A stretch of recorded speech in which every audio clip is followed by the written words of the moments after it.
குமாருடைய அன்பு வணக்கங்கள். 11ஆம் வகுப்பு பொதுத்தமிழ் புத்தகம் இயல் 1 பகுதியிலிருந்து இன்றைக்கி நம்ம லைன் பை லைன் கொஷின் பார்க்க போகிறோம். லைன் பை லைன் கொஷின் அப்படின்னு சொன்ன உடனே நிறைய நினச்சிடாதீங்க. இருக்கிறதே மொத்தம் 50 கேள்வி தாங்க இருக்குது. இந்த 50 கேள்வியை தாண்டி எந்த கேள்வியும் வர வாய்ப்பே கிடையாது. ஸோ வீடியோவை முழுமையாக பார்த்து யூஸ் பண்ணிக்கோங்க. ஃபஸ்ட்டு நம்ம பார்க்க போகிற டாபிக் யுகத்தின் பாடல். இது என்ன அப்படின்னு கேட்டிங்கன்னா, ஒரு வாழ்த்து பாட்டு இருக்குங்க.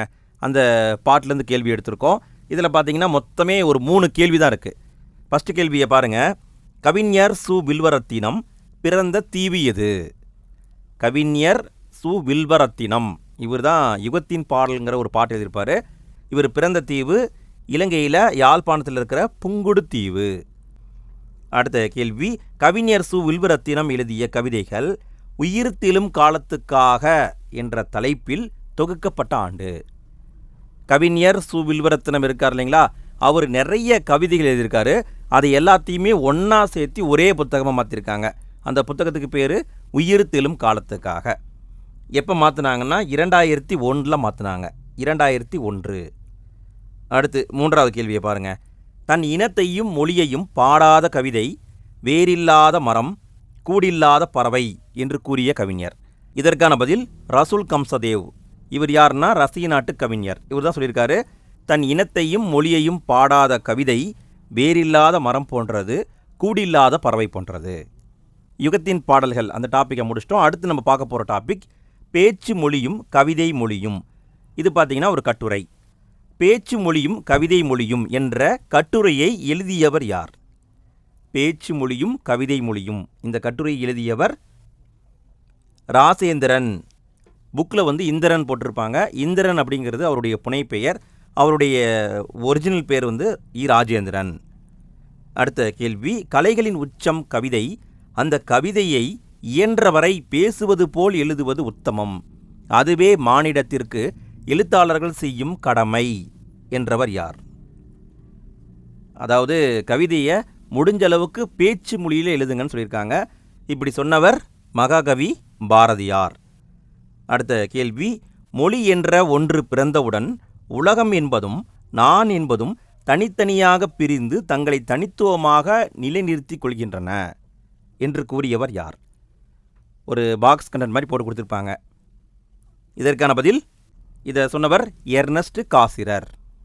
அடுத்த கேள்வி, பேச்சு மொழிக்கு ஒருபொழுதும் பழமை தட்டுவதில்லை. அது எப்பொழுதும் உயிர்ப்புடன் மாறிக்கொண்டு இருக்கிறது. ஒரு கவிஞரை நிகழ்காலத்தை சார்ந்தவரா அல்லது இறந்த காலத்தை சார்ந்தவரா என்பதை தீர்மானிக்கிறது. இப்படி சொன்னவர் யார்? இதற்கான பதில் ஆற்றூர் ரவிவர்மா. யாருன்னா மலையாள கவிஞர் ஆற்றூர் ரவிவர்மா. அடுத்த கேள்வி, புல்லின் இதழ்கள் என்ற நூலை எழுதியவர் யார்? புல்லின் இதழ்கள் என்ற நூலை எழுதியவர் வால்ட் விட்மன். அமெரிக்கக்காரர். இவரை தான் புதுக்கவிதையின் தந்தைன்னு சொல்லுவாங்க. உலக புதுக்கவிதையின் தந்தை வால்ட் விட்மன். அடுத்த கேள்வி, டேஸ் இவரை புரிந்து கொள்வதன் மூலம் குறியீட்டியத்தை புரிந்து கொள்ளலாம். சிம்போலிசம் இது என்னங்கிறத தெரிஞ்சுக்கணுன்னா இவரை நம்ம படிக்கணும். இதற்கான பதில் ஸ்டெஃபான் மெல்லார்மே. இவரை புரிந்து கொள்வதன் மூலம் குறியீட்டியத்தை நாம் புரிந்து கொள்ளலாம். அடுத்த கேள்வி, 1971 இலக்கியத்திற்கான நோபல் பரிசு பெற்ற லத்தீன் அமெரிக்காவின் மிகச்சிறந்த கவிஞர். குறிப்பாக சிலி அப்படிங்கிற நாட்டைச் சேர்ந்தவர்.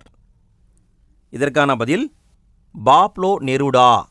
இவர் தான் அந்த கவிஞர் பாப்லோ நெருடா. அடுத்த கேள்வி, இந்திரனின் இயற்பெயர் என்ன? பேச்சு மொழியும் கவிதை மொழியும் இந்த கட்டுரை எழுதினவர் இந்திரன்.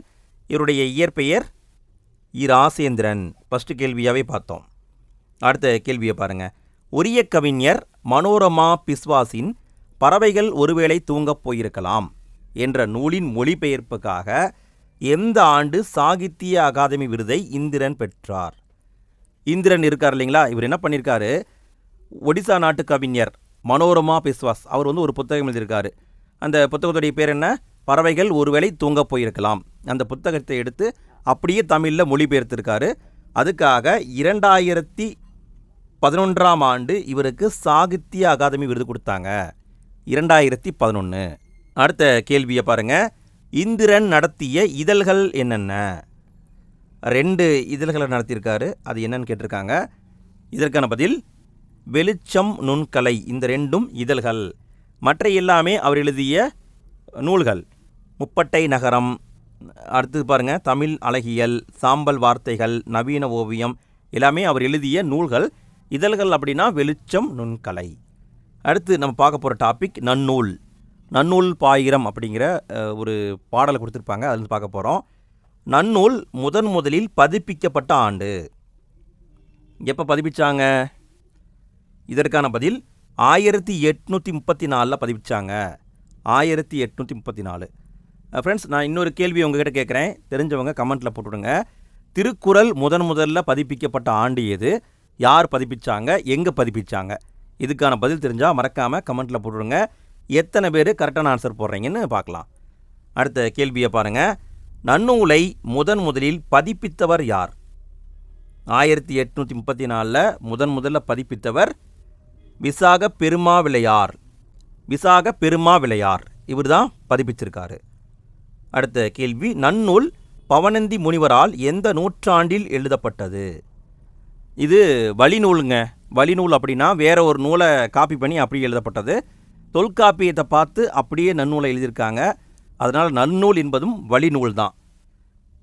இது எப்போ எழுதப்பட்டதுன்னா கிபி 13ஆம் நூற்றாண்டில் பவணந்தி முனிவரால் எழுதப்பட்டது. 13ஆம் நூற்றாண்டு. அடுத்த கேள்வியை பாருங்கள். நன்னூல் எத்தனை அதிகாரங்களாக பகுக்கப்பட்டுள்ளது?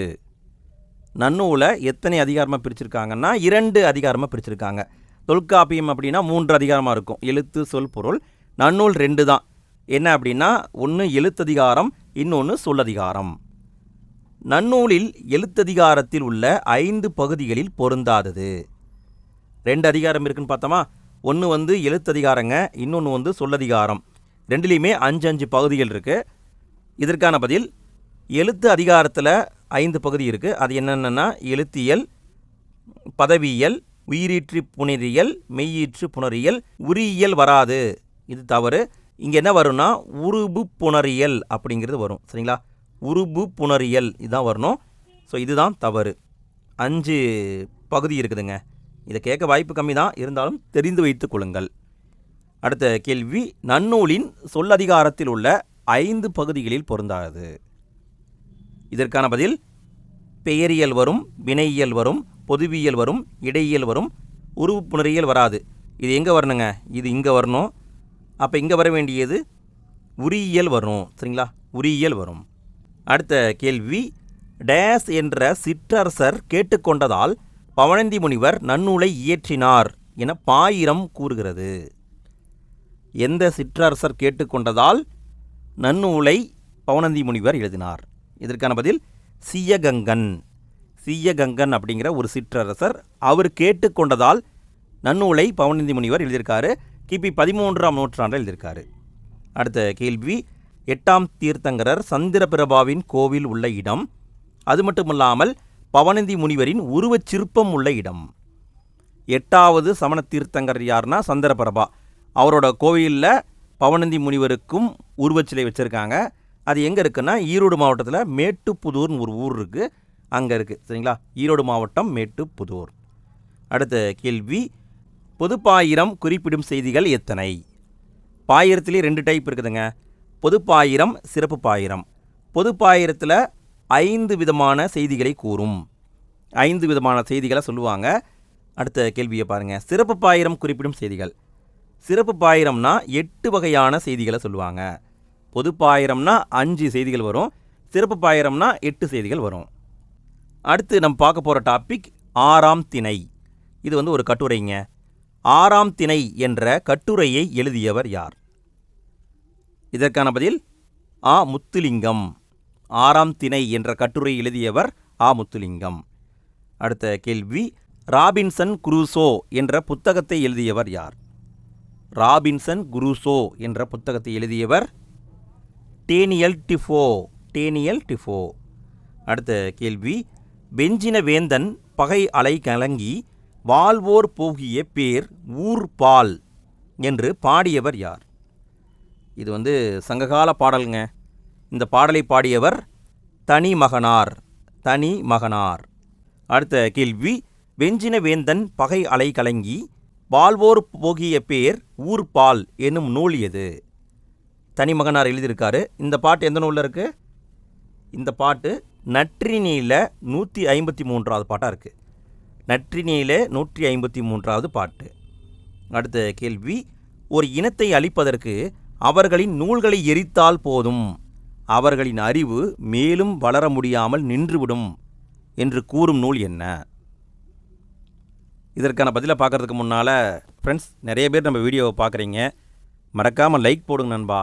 பார்க்குற எல்லாமே லைக் போட மறந்துடுறீங்க. லைக் போடுங்க. வீடியோ பற்றிய ஃபீட்பேக்கையும் கமெண்ட்டில் போட்டுவிடுங்க. உங்கள் ஃப்ரெண்ட்ஸ்க்கும் ஷேர் பண்ணுங்கள். பார்த்து பண்ணிவிடுங்க. சரி, ஓகே, விடையை பார்க்கலாங்களா? விடை ஃபாரன்ஹீட் 451. இந்த புத்தகம் தான் இந்த கருத்தை சொல்லுது. ஃபாரன்ஹீட் 451. அடுத்த கேள்வி, வன்னி வீதி என்ற பெயர் சூட்டப்பட்ட புதிய சாலை உள்ள நாடு. சாலைனா ரோடுங்க. வன்னி வீதி அப்படிங்கிற பேரில் ரோடு வச்சுருக்காங்க. அது எங்கே இருக்குன்னா கனடா அப்படிங்கிற நாட்டில் இருக்குது. கனடாவில் இருக்குது. அடுத்த கேள்வி, தமிழர் பாரம்பரிய நாள் கனடாவில் கொண்டாடப்படும் நாள். ஒவ்வொரு வருஷமும் கொண்டாடுறாங்க தமிழர் பாரம்பரிய நாள். இதற்கான பதில் ஜனவரி 14. ஜனவரி 14 தமிழர் பாரம்பரிய நாள். அடுத்த கேள்வி, கனடாவில் தமிழர் பாரம்பரிய நாள் எப்பொழுது முதல் கொண்டாடப்பட்டு வருகிறது? கனடாவில் தமிழர் பாரம்பரிய நாள் எந்த ஆண்டுலேருந்து கொண்டாடப்படுகிறதுன்னு கேட்டிருக்காங்க. விடை 2012 கொண்டாடுறாங்க. 2012. அடுத்த கேள்வி, 8 தொகையில் ஐவகை நிலத்திற்கும் ஒவ்வொரு 100 பாடல்களை கொண்ட நூல். குறிஞ்சி, முல்லை, மருதம், நெய்தல், பாலை 5 வகையான நிலம் இருக்குது. ஒவ்வொரு நிலத்துக்கும் 100 பாட்டு கொண்டது. எந்த நூல்னு கேட்டிருக்காங்க. இதற்கான பதில் ஐங்குறு நூறு என்பது கரெக்டு. ஐங்குறு நூறு. அடுத்த கேள்வி, யாழ்ப்பாணத்திற்கு அருகில் உள்ள கொக்குவில் என்ற கிராமத்தில் பிறந்தவர் யார்? யாழ்ப்பாணத்துக்கு பக்கத்தில் உள்ள கொக்குவில் என்ற கிராமத்தில் பிறந்தவர் முத்துலிங்கம். நல்லா கவனிங்க. முன்னாடி நம்ம பார்த்த கண்டென்ட்டு வேறு, இப்போ பார்க்குற கண்டென்ட்டு வேறு. முன்னாடி நம்ம யாரை பார்த்தோம்? வில்வரத்தினம் அவரை பார்த்தோம். அவர் யாழ்ப்பாணத்தில் இருக்கிற புங்குடுதீவில் பிறந்திருக்காரு. ஆனால் முத்துலிங்கம் எங்கே பிறந்திருக்காரு? யாழ்ப்பாணத்தில் கொக்குவில் அப்படிங்கிற கிராமத்தில் பிறந்திருக்காரு. அடுத்த கேள்வி, முத்துலிங்கம் எழுதிய எந்த சிறுகதை தொகுப்புக்காக 1996 தமிழ்நாடு அரசின் முதல் பரிசு கிடைத்தது? இதற்கான பதில் வம்சவிருத்தி. இந்த சிறுகதை தொகுப்புக்காக 1996 தமிழ்நாடு அரசு முதல் பரிசை கொடுத்தாங்க. அடுத்த கேள்வி, முத்துலிங்கம் எழுதிய எந்த சிறுகதை தொகுப்புக்காக 1999 இலங்கை அரசுடைய சாகித்திய பரிசு கிடைத்தது? இதற்கான பதில் வடக்கு வீதி. வடக்கு வீதிங்கிற நூலுக்காக இலங்கை அரசு 1999 சாகித்திய விருதுங்கிறத கொடுத்துருக்காங்க. அடுத்து நம்ம பார்க்க போகிற டாபிக் இலக்கணம். மொழி முதல் எழுத்துக்கள், இறுதி எழுத்துக்கள். இதை பொறுத்த வரைக்கும் ஒரு 3-4 கேள்வி தான் இருக்குது. சிம்பிளாக பார்த்து முடிச்சிடலாம். மொழிக்கு முதலில் வரும் மொத்த உயிரெழுத்துக்கள், மெய் எழுத்துக்கள் எத்தனை? உயிரெழுத்தும் மொழிக்கு முதல்ல வரும், மெய் எழுத்தும் வரும். ரெண்டும் சேர்த்து எத்தனை எழுத்துக்கள் சொல்லுக்கு முதல்ல வரும்னு கேட்டிருக்காங்க. இதற்கான பதில் 22 எழுத்துக்கள் வரும். உயிரெழுத்துக்கள் 12 சொல்லுக்கு முதல்ல வரும். மெய்யெழுத்து 18 10 வரும். மொத்தம் 22 எழுத்துக்கள் சொல்லுக்கு முதலில் வரும். அடுத்த கேள்வி, மொழிக்கு இறுதியில் வரும் மொத்த உயிர் மெய் எழுத்துக்கள் எத்தனை? மொழிக்கு முதல்ல வருதுன்னா 22, மொழிக்கு இறுதியில் வரக்கூடியதுன்னா 24 எழுத்துக்கள் வரும். உயிரெழுத்துக்கள் 12 வரும். மெய்யெழுத்துக்களில் 11 எழுத்து வரும். குற்றியல் உகரம் 1 எழுத்து வரும். அப்புறம் இன்னும் ஒரு 3 எழுத்துக்கள் இருக்குது. மொத்தம் 24 எழுத்துக்கள் வரும். அடுத்த கேள்வியை பாருங்கள். பழைய இலக்கிய வழக்கில் சொல்லின் இறுதியில் வந்து தற்பொழுது இறுதியில் வராத எழுத்துக்கள் எந்தெந்த எழுத்துக்கள்னு கண்டுபிடிக்கணும். அதாவது முற்காலத்தில் வந்திருக்கு, சொல்லுக்கு இறுதியில் வந்திருக்கு, ஆனால் இப்போ வர்றது கிடையாது. அது என்னன்னு கேட்டிருக்காங்க. இதற்கான பதில் இன்ச்சு. இது சொல்லுக்கு இறுதியில் வராது. இந்து இதுவும் வராது. இதுவும் வராது. இக்கு வரும். ஸோ இதுதான் வரும். சரிங்களா? வராத எழுத்துன்னா ஃபஸ்ட்டில் இருக்கிற 3ம் வராது. வராத எழுத்துக்கள் நோட் பண்ணிக்கோங்க. வராத எழுத்துக்கள் இஞ்சு, இந்து, இந்த 3ம் வராது. அடுத்து நம்ம பார்க்க போகிறது பயிற்சி வினாக்கள். ஃபஸ்ட்டு கேள்வியை பாருங்கள். பொருத்தமானவற்றை தேர்ந்தெடுக்கவும். எது சரியாக பொருந்தியுள்ளதுன்னு கண்டுபிடிக்கணும். விடையை பார்க்கலாங்களா? இதற்கான பதில் ஆ. முத்துலிங்கம் அவர் எழுதியது யுகத்தின் பாடல் கிடையாது, 6ஆம் திணை. அப்போ இந்த பாயிண்ட் தவறு. பவனந்தி முனிவர் எழுதியது நன்னூல், இது கரெக்டு. சு. வில்வரத்தினம் இவர் எழுதியது யுகத்தின் பாடல், ஸோ இது மாறி வந்திருக்கு, இந்த கண்டென்ட்டும் தவறு. இந்திரன் அவர் எழுதியது பேச்சு மொழியும் கவிதை மொழியும். அப்போ சரியாக பொருந்தியுள்ளது ஆவும் ஈவும் சரியாக பொருந்தியிருக்கு. அடுத்த கேள்வி, கபாடபுரங்களை காவு கொண்ட பின்னும் காலத்தால் சாகாத தொல்கனிமங்கள். இந்த பாட்டு வரியில் வந்திருக்கிற அடிமோனை என்னன்னு கேட்டிருக்காங்க. அடிமோனை எதுங்க? இதற்கான பதில் கபாடபுரங்களை காலத்தால். இந்த ரெண்டும் அடிமோனை. அடுத்த கேள்வி, பாயிரம் இல்லது டேஸ் அன்றே. பாயிரம் இல்லது டேஸ் அன்றே. இதற்கான பதில் பனுவல் அன்றே. பாயிரம் இல்லது பனுவல் அன்றே. அடுத்த கேள்வி, மொழி முதல் எழுத்துக்களின் அடிப்படையில் முறையானதை கண்டுபிடிக்கவும். மொழிக்கு முதல்ல வர்ற எழுத்துக்களை வச்சு கண்டுபிடிக்கணும். இதற்கான பதில் அன்னம், ஆ பஸ்ட்டு வரும், கி பஸ்ட்டு வரும், இது கரெக்டு. டா என்ற எழுத்து மொழிக்கு முதல்ல வராதுங்க. ரூ என்ற எழுத்தும் மொழிக்கு முதல்ல வரக்கூடாது. இந்த ரேவும் மொழிக்கு முதல்ல வராது. ஸோ மற்ற மூன்றும் தவறு, ஃபஸ்ட்டு தான் சரி. அடுத்த கேள்வி, தமிழ் இலக்கிய வரலாற்றில் புலமை கதிரவன் என்ன தமிழறிஞர்களால் போற்றப்பட்டவர்? புலமை கதிரவன் என அழைக்கப்பட்டவர் மகாவித்துவான் மீனாட்சி சுந்தரனார். மகாவித்துவான் மீனாட்சி சுந்தரனார். மகாவித்துவான் மீனாட்சி சுந்தரனார் பிறந்த இடம் எது? அவர் பிறந்த இடம் அதவத்தூர். இது எங்கே இருக்குது? திருச்சியில் இருக்குதுங்க. திருச்சியில் இருக்கிற அதவத்தூர் அப்படிங்கிற ஊரில் தான் மகாவித்துவான் மீனாட்சி சுந்தரனார் பிறந்திருக்காரு. அடுத்த கேள்வி, மகாவித்துவான் மீனாட்சி சுந்தரனார் எழுதிய அந்தாதி நூல்களுள் பொருந்தாதது. இதில் எது பொருந்தாதுன்னு கேட்டிருக்காங்க. இதற்கான பதில் யமக அந்தாதி எழுதினார், திருபந்தாதி எழுதினார், வெண்பா அந்தாதி எழுதினார், சேக்கிலார் அந்தாதிங்கிற நூலை அவர் எழுதவில்லை, இது தவறு. சேக்கிலார் பிள்ளைத்தமிழ் அப்படிங்கிற நூலை தான் எழுதியிருப்பார். சேக்கிலார் பிள்ளைத்தமிழ் அப்படிங்கிற நூலைத்தான் எழுதியிருப்பார். அடுத்த கேள்வி, மகாவித்துவான் மீனாட்சி சுந்தரனாரின் மாணவர்களில் பொருந்தாதவர். இவருடைய மாணவர்களில் பொருந்தாதவர் யாருன்னு கேட்டிருக்காங்க. இதற்கான பதில் உவே சாமிநாதர் இவருடைய மாணவர், தியாகராசர் இவருடைய மாணவர், குலாம் காதிர் நாவலர் இவருடைய மாணவர், பாவே சுப்பிரமணியம் இவருடைய மாணவர் கிடையாது, இதுதான் தவறு. அடுத்த கேள்வி, பிறமொழி சொற்களை தமிழாக்கம் செய்க. இதற்கான பதில் இங்கே சரியாக தான் வச்சுருக்காங்க. வாடகைனா குடிக்கூலி, விசானா நுழைவு இசைவு, பாஸ்போர்ட்னா கடவுச்சீட்டு, பத்திரிகைனா நாளிதழ். இந்த மூன்றையும் நன்றாக மனப்பாடம் செய்து கொள்ளுங்கள். கண்டிப்பாக தேர்வில் இந்த கேள்வி அப்படியே வர வாய்ப்பு இருக்குது. அடுத்த கேள்வி, இனிமையும் நீர்மையும் தமிழெனல் ஆகும் என்ற பாடலில் தமிழை இனிமை என்று கூறும் நூல் எது? இனிமையும் நீர்மையும் தமிழெனல் ஆகும், இது பாட்டு வரிங்க. இதில் என்ன சொல்கிறாங்கன்னா தமிழை இனிமைங்கிற பொருளில் சொல்கிறாங்க. இப்படி சொல்லக்கூடிய நூல் எதுன்னு கேட்டிருக்காங்க. இதற்கான பதில் இப்படி சொல்லக்கூடிய நூல் பிங்கள நிகண்டு.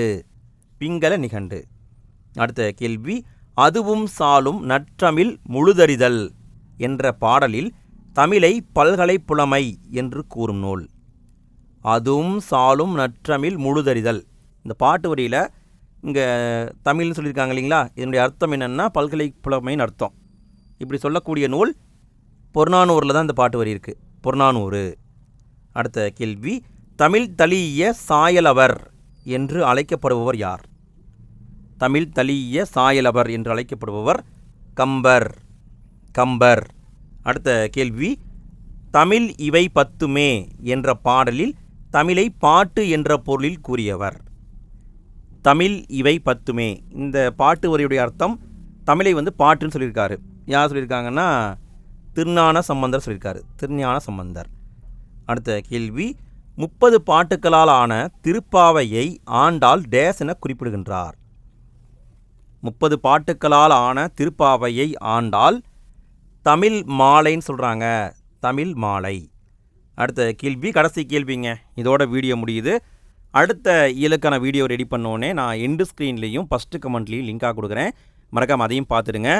இதே மாதிரி மற்ற வகுப்புகளுக்கும் நம்ம வீடியோ போட்டிருக்கோம். அதுக்கான லிங்க்கும் ஃபஸ்ட்டு கமெண்டில் இருக்குது, தேவைப்படுறவங்க பார்த்துருங்க. சரி, கடைசி கேள்வியை பாருங்கள். பண்பாட்டு அசைவுகள் என்ற நூலின் ஆசிரியர் யார்? இதற்கான பதில் தோ. பரமசிவன். பண்பாட்டு அசைவுகள் என்ற நூலின் ஆசிரியர் தோ. பரமசிவன். அவ்வளோதான் நண்பா. ஃபஸ்ட் இயலில் நம்ம சிறப்பாக முடிச்சிட்டோம். இதே மாதிரி அடுத்தடுத்த இயல்களையும் நம்ம சிறப்பாக முடிச்சிடலாம். அடுத்த இயலுக்கான லிங்க்கு ஃபஸ்ட்டு கமெண்டில் இருக்குது, அதையும் பார்த்துருங்க. அடுத்த வீடியோவில் நம்ம மீண்டும் சந்திப்போம். தேங்க்யூ.